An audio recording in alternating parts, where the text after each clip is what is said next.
This is the Daily Market Comment by Harlan Bospiceros. I'm Maria Pachardez. Thanks for joining us at xm.com.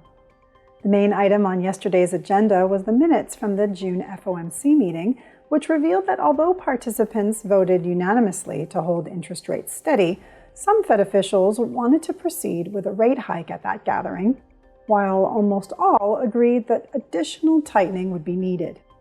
There was almost nil market reaction at the release, perhaps as the minutes did not offer any game-changing information. The dollar was already in recovery mode, and a minutes release confirming the Fed's hawkish narrative likely allowed the currency to keep marching higher and close the day higher against most of its major counterparts. The little to no impact of the minutes to investors' mood can also be confirmed by the fact that U.S. Treasury yields remained unresponsive at the release, while market expectations about the Fed's future course of action were also barely affected. Investors continue to price in slightly more than 30 basis points worth of additional Fed hikes before this tightening crusade ends, and they are seeing a series of rate cuts through 2024, mainly during the second half of the year.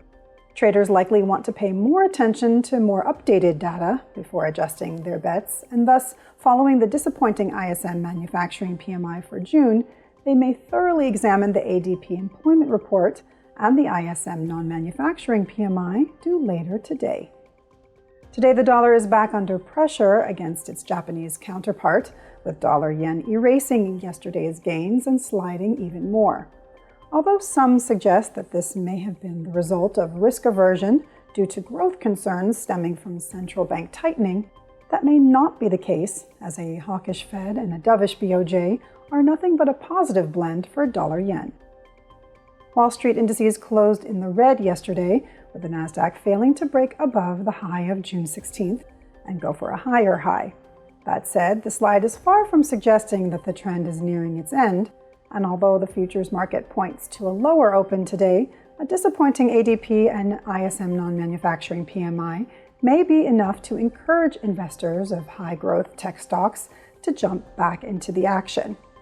U.S.-Sino tensions could weigh on sentiment if they further escalate, but the stock market does not seem to care, at least for now. This was today's Daily Market Comment. Thanks for joining us at xm.com.